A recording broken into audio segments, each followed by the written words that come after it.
સુરત શહેરમાં કાયદો અને વ્યવસ્થાની સ્થિતિને પડકારનારા તત્વો સામે સુરત પોલીસે લાલ આંખ કરી છે।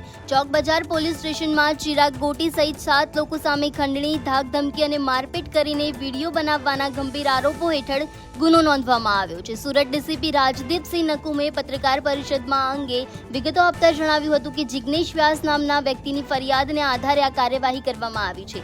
આરોપીઓએ 10 લાખ રૂપિયાની ખંડણી માંગીને તેમાંથી 2 લાખ રૂપિયા પડાવી લીધા હતા અને ત્યારબાદ જિગ્નેશને માર મારીને તેનો વિડીયો પણ ઉતાર્યો હતો। સુરતમાં આ પ્રકારના લુખ્ખા તત્વોથી ડરવાની કોઈ જરૂર નથી। ચિરાગ ગોટીના તમામ વ્યવસાયોની ઊંડાણપૂર્વક તપાસ કરવામાં આવશે। વિડીયોમાં દેખાતા તમામ લોકો વિરુદ્ધ ગુનો દાખલ કરવામાં આવ્યો છે અને જે રિવોલ્વર દેખાઈ રહી છે તે અસલી છે કે નકલી તેની પણ ટેકનિકલ તપાસ ચાલી રહી છે। ડીસીપીએ વધુમાં જણાવ્યું હતું કે ચિરાગ સાથે જોડાયેલા અન્ય સાગરીતોની પણ પોલીસે ધરપકડ કરી છે। તેમને કાયદાનું ભાન કરાવવામાં આવશે। પોલીસ દ્વારા લોકોને અપીલ કરવામાં આવી છે કે જો કોઈ પણ આ ટોળકીનો ભોગ બન્યા છે તેઓ નિર્ભય બનીને ફરિયાદ નોંધાવે। પોલીસ તેમની સુરક્ષા અને ન્યાય માટે કટિબદ્ધ છે।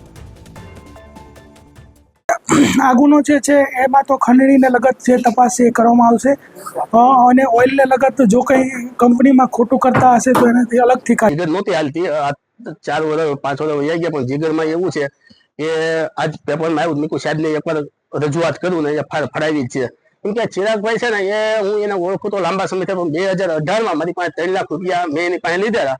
3 લાખના એક મહિનામાં મારી પાસે 18 લાખ રૂપિયા લીધેલા એને પાછા, અને કા મને 4 ફ્લેટ મારા નામે કરી દે। મેં 4 ફ્લેટ ન કરી દીધા, મેં મારા મિલકત વેચીને એને 3 લાખના 18 લાખ રૂપિયા મેં એને ચૂકવેલા છે। પૈસા લેવાનું કારણ શું? હું તો મારા બાંધકામનું હતું ને, એટલે બાંધકામના ઓલામાં મારા ઉછીનાનો વ્યવહાર હતો, પણ 3 લાખના 18 લાખ વ્યાજ નહીં થાય એટલા મેં એને